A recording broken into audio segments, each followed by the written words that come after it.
Good morning students, welcome to my channel Paragon English Concept. आज मैं आपको distributive pronoun बताने जा रहा हूँ। देखिए, डिस्ट्रीब्यूटिव प्रोनाउन के अंदर मैं आपको 3 फैक्ट्स बताऊँगा और ये बहुत ही यूनिक फैक्ट्स है। जैसे अक्सर आपने एक क्वेश्चन देखा होगा जो इधर और neither nor not only but also पर बेस्ड होता है। ये मान के चलिए कि यहाँ से किसी भी एग्ज़ाम में एक क्वेश्चन तो कन्फर्म रहता है। बाकी नंबर ऑफ क्वेश्चन डिपेंड करता है कि आपका क्वेश्चन पेपर कितने मार्क्स का है। अगर 50 का है तो नंबर ऑफ़ क्वेश्चन वही ही मिलेगा। अगर 100 का है तो नंबर ऑफ़ क्वेश्चन बढ़ जाएंगे। अगर वही सीजीएल मेंस 200 का अगर पेपर है तो वहाँ पे आपके नंबर ऑफ़ क्वेश्चन और बढ़ जाते हैं। तो मैं आपको ईदर और neither nor not only but also पे 3 यूनिक फैक्ट्स बताने जा रहा हूँ और जहाँ से आपके एग्ज़ाम में क्वेश्चन पूछे ही जाते हैं। देखिए, ईदर और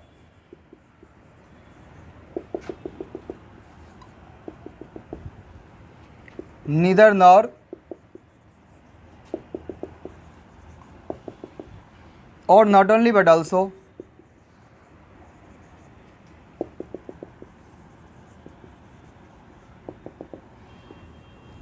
देखिए, इस पे आपको मैं 3 फैक्ट्स बताऊंगा। पहली बात तो देखो, ये पेयर में यूज होते हैं। अगर इधर है तो बाद में और होगा, नीदर है तो बाद में नॉर होगा और नॉट ओनली है तो बाद में बट आल्सो होगा। ये फिक्स है। मतलब मेरे कहने का मतलब ये है कि these words are used in pair.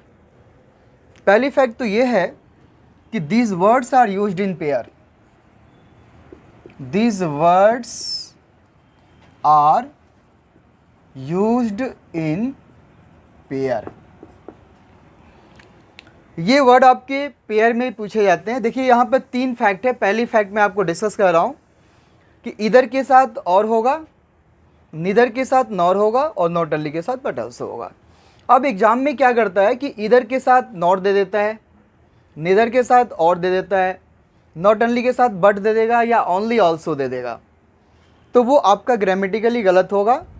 ये बात अपने दिमाग में सेट कर लीजिएगा कि ये जो वर्ड्स आपके सामने जो 3 पेयर शोइंग वर्ड्स लिखे हुए हैं, ये हमेशा पेयर में यूज होते हैं।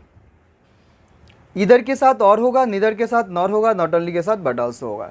जैसे मैं आपको एक क्वेश्चन दिखा रहा हूं, I have neither visited or intended to visit hill station.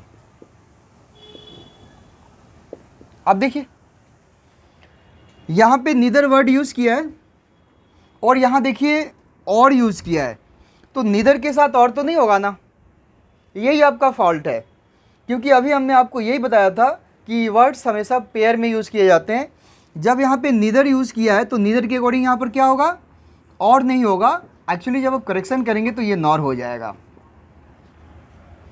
और हमेशा इस बात को याद रखिएगा कि ये जो पेयर आप बनाएंगे ना, वो पहले के अकॉर्डिंग बनाएंगे। कई बच्चे यहाँ और है तो यहाँ पे इधर कर देते हैं, ऐसा आप नहीं कीजिएगा। हमेशा जो पेयर बनेगा वो पहले के अकॉर्डिंग बाद में बनता है। यानी देखिए, यहाँ पर अगर नीदर यूज़ किया गया है तो बाद में पेयर में आपको नॉर आएगा और बिल्कुल नहीं होगा। अगर ऐसा लिखा हुआ है तो ये बिल्कुल गलत है। एक क्वेश्चन दिखा रहा हूँ, जैसे यहाँ देखिए, he is either intelligent nor diligent. अब देखिए, he is either intelligent nor diligent. अब जब आइदर है तो बाद में नॉर लेगा नहीं, ये गलत है आपका। क्योंकि इधर के अकॉर्डिंग आपको क्या लेगा, और लेगा। ये जो इधर वर्ड है ना, इसके अकॉर्डिंग क्या लेगा, और लेगा। देखिए, यहाँ पे नॉर लिखा हुआ है, ये आपका गलत है। एक क्वेश्चन में और दिखा रहा हूं आपको, देखिए, ही was not only rebuked but dismissed। देखिए कह रहा है कि उसे डांटा ही नहीं गया बल्कि नौकरी से हटाया भी गया। तो देखिए यहाँ पे नॉट ओनली यूज़ किया हुआ है, तो अगर ये नॉट ओनली यूज़ किया है तो बाद में पेयर में आपका बट आल्सो आएगा। देखो बट तो यूज़ किया है बट उसके बाद आल्सो वर्ड नहीं यूज़ किया है, तो ये आपका फॉल्ट है। आप जब इसको करेक्शन करेंगे तो क्या हो जाएगा, बट आल्सो हो जाएगा, यानी नॉट ओनली के साथ पेयर में क्या आएगा, बट आल्सो। तो यहाँ से हमने ये देखा कि इधर और निदर और नॉट ओनली बट आल्सो पर पहली जो फैक्ट है वो ये फैक्ट है कि ये वर्ड्स हमेशा पेयर में यूज होंगे। जब भी इधर होगा तो बाद में और कर दीजिएगा, नीदर होगा तो नॉट कर दीजिएगा, और नॉट ओनली होगा तो बट आल्सो कर दीजिएगा। तो पहली फैक्ट है। अब मैं आप इस पर दूसरी फैक्ट बता रहा हूँ जो आपके लिए बहुत ही इंपॉर्टेंट है। देखिए अब इधर और neither nor not only but also अभी सीखा कि पेयर में पाए जाते हैं। अब इन पे मैं दूसरी फैक्ट आपको डिस्कस करने जा रहा हूँ। इधर और नीदर नॉर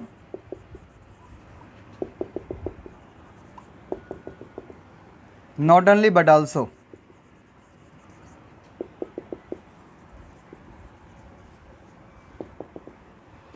देखिए ये तो पेयर में होता है, ये तो हमने सीख लिया। अब देखिए इसके बाद आपको ब्लैंक्स दिख रहा है ना, इधर के बाद भी ब्लैंक्स है और के बाद भी ब्लैंक्स है। तो इस ब्लैंक्स में भरना है, कुछ भी भरिए सब चलेगा, लेकिन बस ये ध्यान रखना है कि दोनों तरफ आइडेंटिकल पार्ट्स ऑफ स्पीच होना चाहिए। देखिए आइडेंटिकल का मतलब है कि अगर आपने यहाँ नाउन यूज़ किया तो बी सी और यहाँ पे नाउन होगा, तो इसको कहते हैं आइडेंटिकल, मतलब एक जैसा। अगर आपने इसके बाद किसी प्रेपोजिशन को यूज़ किया, किसी प्रेपोजिशन को यूज़ किया तो यहाँ भी आपका प्रेपोजिशन होगा। अगर आपने किसी एडजेक्टिव को यूज़ किया तो यहाँ भी आपका एडजेक्टिव होगा। अगर आपने किसी वर्ब को यूज़ किया तो यहाँ भी आपका वर्ब होगा। यानी अपने दिमाग में एक चीज़ को फिक्स कर लीजिएगा कि इधर और neither nor not only but also के बाद हम जो भी पार्ट ऑफ स्पीच यूज़ करेंगे वो दोनों तरफ आइडेंटिकल होना चाहिए। यानी यहाँ से जो आपको एक फैक्ट मिलेगा वो ये फैक्ट है कि इधर और neither nor not only but also के बाद there must be identical parts of speech. ये हो जाएगा कि there must be identical parts of speech, there must be identical parts of speech. यानी इन पेयर के बाद हम जो पार्ट ऑफ स्पीच यूज़ करेंगे वो आइडेंटिकल होना चाहिए। आइडेंटिकल का मतलब दोनों तरफ बराबर होना चाहिए। जैसे अगर मैं बोलूं कि ही इज़ आइदर इंटेलिजेंट और डिलीजेंस, तो देखिए ही इज़ आइदर इंटेलिजेंट और डिलीजेंस, तो ये आपका सेंटेंस गलत है। वैसे देखने में ठीक ठाक लग रहा होगा लेकिन ये ग्रामेटिकली गलत है। देखिए ही इज़ ईदर इंटेलिजेंट और डिलीजेंस, तो देखिए आपका जो इंटेलिजेंट वर्ड है ना ये आपका एडजेक्टिव है। जिस वर्ड के अंत में टी होता है वो एडजेक्टिव होता है और जिसके अंत में सी होता है वो नाउन होता है। तो ये आपका नाउन है और ये आपका एडजेक्टिव है। तो अभी हमने क्या बोला था कि इनके बाद आइडेंटिकल पार्ट्स ऑफ स्पीच होना चाहिए। तो देखो ये एडजेक्टिव है और ये नाउन है, आइडेंटिकल नहीं है। तो आपको क्या करना पड़ेगा, इस डिलीजेंस का नाउन एडजेक्टिव बनाना पड़ेगा। ये डिलीजेंस नाउन है, इसका एडजेक्टिव क्या होगा, डिलीजेंट हो जाएगा। तो देखो ये भी आपका एडजेक्टिव हो जाएगा। तो देखो ये एडजेक्टिव हो गया और ये भी एडजेक्टिव हो गया। पेयर आपको देखो बिल्कुल सही है, और पेयर के बाद क्या है, ये भी एडजेक्टिव और ये भी एडजेक्टिव। तो ये आपका हो गया, करेक्शन हो गया। अब एक क्वेश्चन देखते हैं, जरा देखिए। He he bakes neither cakes nor sells them. अब देखिए लिखा हुआ है कि ही बेक्स, बेक्स आपका वर्ब है, बेक्स आपका वर्ब है, और ये केक्स आपका नाउन है, और ये देम किसके लिए आया है, ये आपका प्रोनाउन है। ये देम जो है केक्स के लिए आया हुआ है, तो दोनों में आइडेंटिकल क्या है ये देखिए। देखिए ये वर्ब है और ये भी वर्ब है। देखिए बेक्स जो है ना वर्ब की फिफ्थ फॉर्म है, किसी भी वर्ब के पहले फॉर्म में एस लगाते हैं तो वो फिफ्थ फॉर्म बन जाता है। तो ये बेक्स आपका फिफ्थ फॉर्म है और ये भी आपका फिफ्थ फॉर्म है। तो आइडेंटिकल यहाँ पर देखिए एक ये है और एक ये है। तो अगर हम इन दोनों से पहले नीदर नर को कर दें तो हमारा प्रॉब्लम सॉल्व हो जाएगा। यानी ये इसकी पोजीशन अगर हम इसके पहले कर दें तो देखिए ये वर्ब से पहले हो जाएगा और ये भी आपका वर्ब से पहले हो जाएगा, तो आपका सेंटेंस क्या होगा, सही हो जाएगा। क्योंकि हमने यही बताया था कि इन शब्दों के बाद आइडेंटिकल पार्ट्स ऑफ स्पीच होना चाहिए। यानी हम इसको ऐसे बना दें कि he neither bakes cakes nor sells them. तो देखिए ये वर्ब से पहले आ गया और ये भी वर्ब से पहले आ गया, तो आइडेंटिकल हो गया। तो बस आपको ये याद रखना है कि इधर और नीदर नॉर नॉट ओनली के बाद तो जो भी पार्ट ऑफ स्पीच यूज़ करेंगे वो दोनों तरफ बैलेंस होगा, आई मीन एक जैसा होगा, आइडेंटिकल पार्ट्स ऑफ स्पीच होगा। इन पे मैं कुछ क्वेश्चन आपको करा रहा हूँ, आप देखिए। ये कुछ क्वेश्चन है जो पहली और दूसरी फैक्ट जो मैंने आपको बताया था। देखिए लिखा हुआ है कि he is neither happy with his relative, happy with his relative, देखा यहाँ पे एक वर्ड यूज़ किया है happy with his relatives, nor he is happy with his friend. अब देखिए दोनों में जो कॉमन चीज़ है वो है कि ही इज़ कॉमन है, ये चीज़ कॉमन है, ही इज़ कॉमन है। और यहाँ पे एक चीज़ जो आप में जो कॉमन देख रहे हैं वो हैप्पी वर्ड है, ठीक है। और यहाँ पे देखिए एक प्रेपोजिशन दिख रहा है आपको विथ हिज रिलेटिव और विथ हिज फ्रेंड। तो हम इसको ऐसे बना देते हैं कि देखो he is happy neither with his relative nor with his friend. अगर जब करेक्शन करें तो क्या हो जाएगा, आपका सेंटेंस ये बन जाएगा कि ही इज़ हैप्पी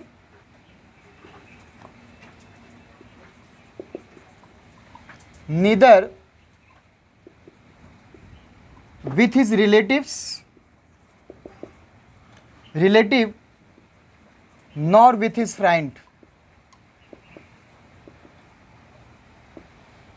तो देखिए यहाँ विद से पहले आई मीन प्रेपोजिशन से पहले नीदर आ गया और यहाँ भी देखिए आपको प्रेपोजिशन से पहले नॉर आ गया, तो दोनों तरफ आइडेंटिकल हो गया।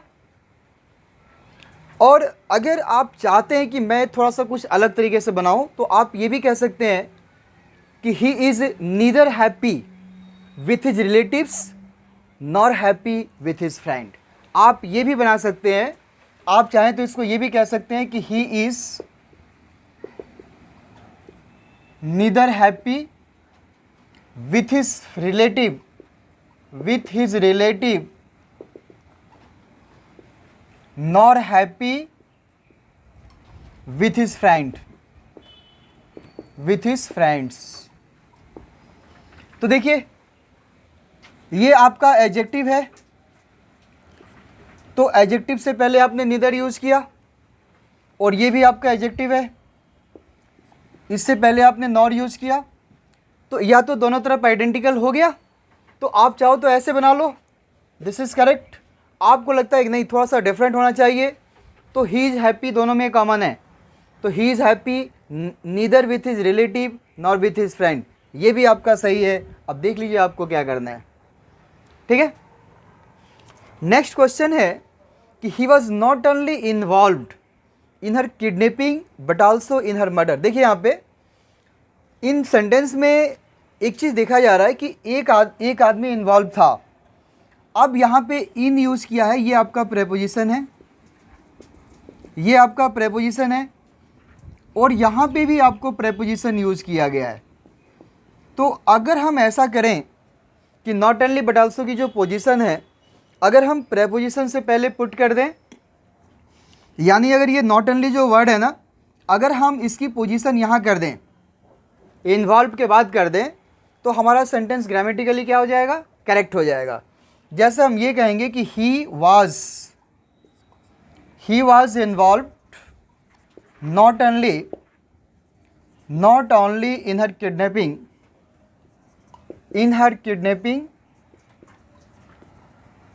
but also in her murder,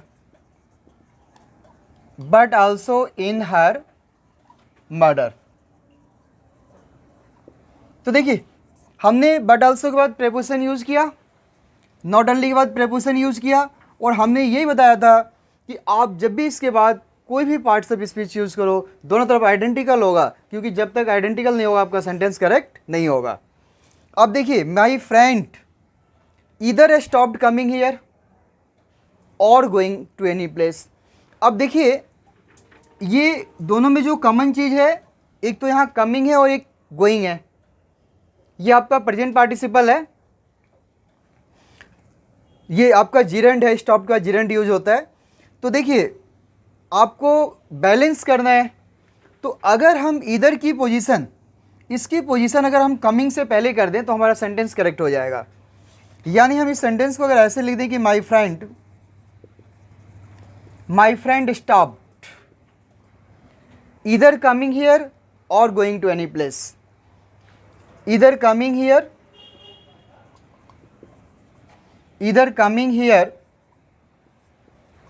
or going to any place, तो देखिए ये जीरेंड से पहले हो गया और ये भी आपका जीरेंड से पहले हो गया, तो ये आइडेंटिकल हो गया और हमारा इसे करना ही आइडेंटिकल था। अब देखिए अगला क्वेश्चन है कि I found that he is neither willing और कैपेबल। देखो ये पहले फैक्ट से आधारित है, हमने आपको बताया था कि ये पेयर में यूज होता है। तो देखिए अगर यहाँ पर नीदर दिया हुआ है तो ये और नहीं लेगा, ये आपका गलत है, आपको नॉर करना पड़ेगा। यानी आपका सेंटेंस का जो करेक्शन हो जाएगा, I found that he is neither willing, ये हो जाएगा he is neither willing nor capable हो जाएगा, नीदर विलिंग नॉर कैपेबल हो जाएगा। तो देखिए दोनों तरफ आइडेंटिकल हो गया, तो एक तो पेयर में यूज होता है और एक आपका आइडेंटिकल होता है। अब इसके बाद हमने दो फैक्ट आपको बताया, आप इसके बाद मैं तीसरी फैक्ट बताया जा रहा हूँ, ये भी आपके लिए बहुत यूनिक फैक्ट है और यहाँ से भी आपके एग्जाम में क्वेश्चंस पूछे जाते हैं। देखिए नीदर नॉर इधर और नॉट ओनली बट आल्सो पर अब मैं तीसरी फैक्ट बताने जा रहा हूँ जो आपके लिए बहुत ही यूनिक फैक्ट है। देखिए आपका अगर इधर नीदर नॉर और not only but also,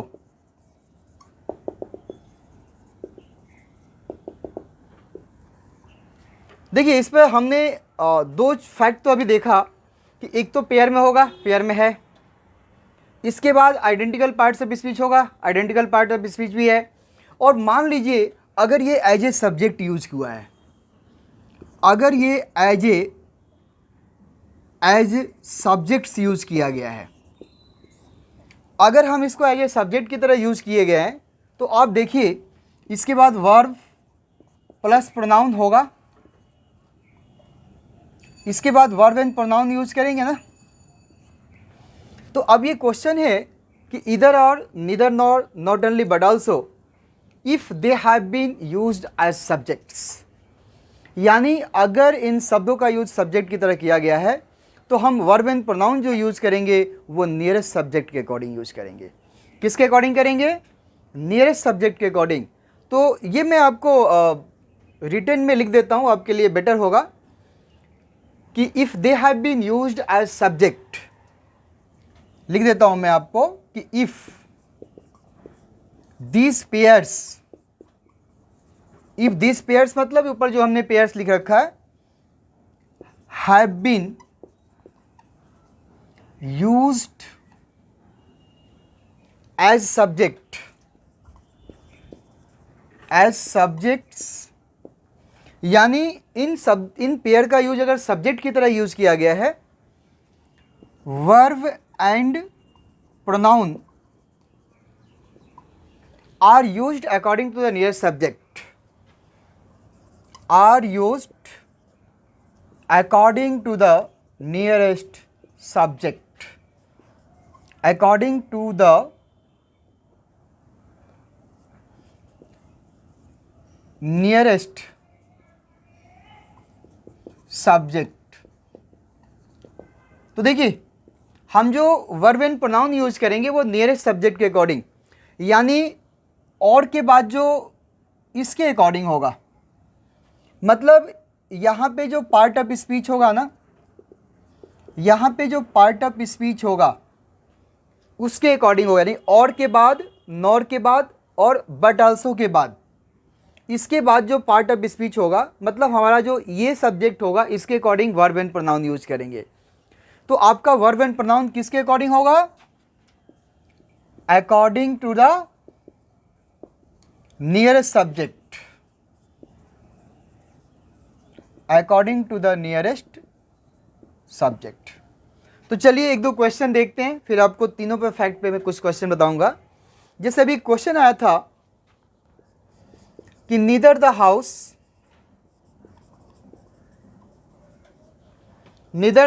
nor it's contents is for sale. अब देखिए नीदर के बाद ही आपका नाउन यूज किया है ना, नॉर के बाद भी आपको नाउन यूज किया है, लेकिन ध्यान से देखिए ये आपका सिंगुलर, इससे हमें कोई मतलब नहीं है। हमने ये बोला कि और के बाद, नॉर के बाद, बट आल्सो, ये आपका नियरेस्ट सब्जेक्ट होगा, इसके अकॉर्डिंग यूज करेंगे। तो देखिए कंटेंट्स जो वर्ड है आपका प्लुरल है, तो यहाँ पे ऑटोमेटिक इज नहीं लेगा, यही आपका गलत है, यहाँ पे आर हो जाएगा, यानी कंटेंट्स के अकॉर्डिंग होगा। तो ये तीसरी बहुत यूनिक फैक्ट है। एक क्वेश्चन मैं आपको और दिखा रहा हूँ कि not only the principal but also not only the principal but also his students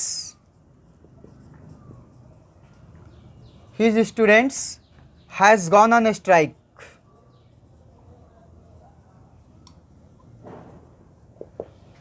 देखिए not only the principal but also his students has gone on a strike। देखिए ये प्रिंसिपल आपका नाउन है, तो बट आल्सो ये भी आपका noun है, तो देखो आइडेंटिकल तो है, लेकिन माय डियर ये प्लुरल है, तो जब स्टूडेंट्स है तो यहाँ पे हैज़ नहीं होगा, यही आपका गलत है, यहाँ पे हैव हो जाएगा। इस तरह हमने देखा कि इधर और, neither nor, not only but also पे मैं आपको 3 यूनिक फैक्ट बताया, और तीनों फैक्ट से आपके एग्जाम में क्वेश्चंस पूछे जाते हैं। तो चलिए कुछ एग्जाम्पल देखते हैं। ये कुछ क्वेश्चंस है जो एग्जाम के उठाए हुए क्वेश्चंस है।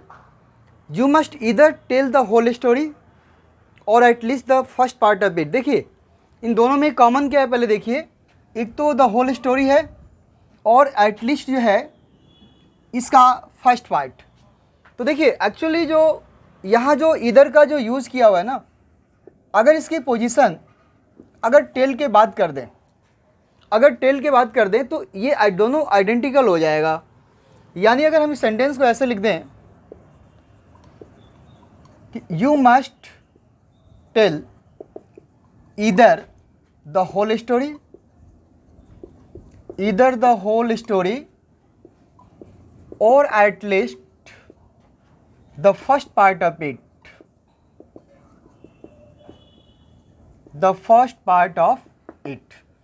तो देखिए ये दोनों तरफ आइडेंटिकल हो गया, और हमें करना है कि आइडेंटिकल करना है। अब देखिए अगला है कि neither Sohan nor his friends. देखिए नाइदर के बाद सोहन यूज़ किया, यहाँ दोस्त किया, ये दोनों तरफ आइडेंटिकल है, लेकिन अब ये सब्जेक्ट की तरह यूज हो गया। तो माय डियर जब सब्जेक्ट हो गया तो वर्ब किसके अकॉर्डिंग होगा? नियरेस्ट के अकॉर्डिंग, यानी फ्रेंड्स के अकॉर्डिंग होगा। तो फ्रेंड्स के अकॉर्डिंग आपका इज नहीं होगा, ये क्या होगा? ऑटोमेटिक आर हो जाएगा। यानी जब इसका करेक्शन करेंगे तो ये हो जाएगा कि neither Sohan nor his friends are to be blamed for this mischief, are to be blamed for this mischief.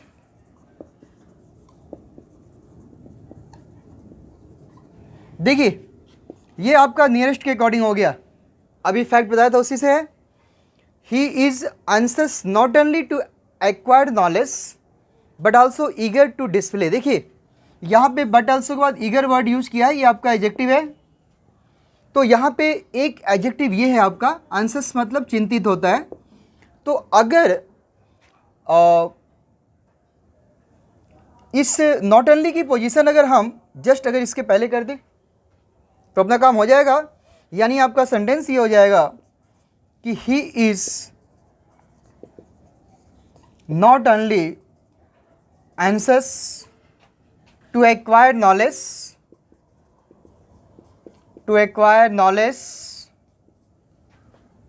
But also eager to display it हो जाएगा।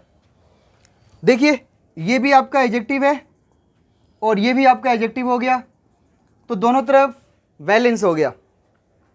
अब देखिए नाइदर द अर्थक्वेक ये आपका नाउन है, नॉट द सब्सिक्वेंट फायर ये भी आपका नाउन है, बट देखिए ये आपका सब्जेक्ट की तरह यूज हुआ है तो फायर आपका सिंगुलर है, तो यहाँ पे जो वर्ड यूज किया है वो गलत है, ये वर्ड नहीं होगा, एक्चुअली ये भी सिंगुलर होगा, तो ये हो जाएगा वाज। यानी करेक्शन हो जाएगा कि neither the earthquake not the subsequent fire was to dampen the spirit of the residents हो जाएगा। तो यहाँ वर्ड नहीं होगा, वर्ड के बदले क्या हो जाएगा आपका वाज हो जाएगा। अगला है कि ईदर ही और हिज फ्रेंड्स। देखिए ये आपका प्रोनाउन है, ये आपका नाउन है और ये आपका सब्जेक्ट की तरह यूज हुआ है, एज ए सब्जेक्ट हुआ है। तो ये वर्ब किसके अकॉर्डिंग होगा, नियरेस्ट के अकॉर्डिंग होगा। तो फ्रेंड्स आपका प्लुरल है तो यहाँ पे इज नहीं होगा, क्या हो जाएगा आर हो जाएगा। यानी आपका जब करेक्शन करेंगे तो ये हो जाएगा कि ईदर ही और हिज फ्रेंड्स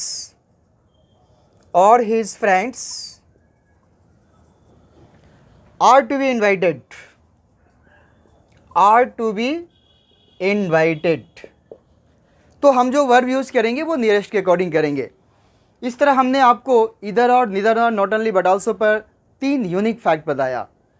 अभी ये डिस्ट्रीब्यूटिव प्रोनाउन का पार्ट 1 है। अब अगली वीडियो में आपको डिस्ट्रीब्यूटिव प्रोनाउन का पार्ट 2 में प्रोवाइड करूँगा, उसके अंदर भी कुछ फैक्ट बताऊँगा। तब तक share, like and subscribe. Thank you.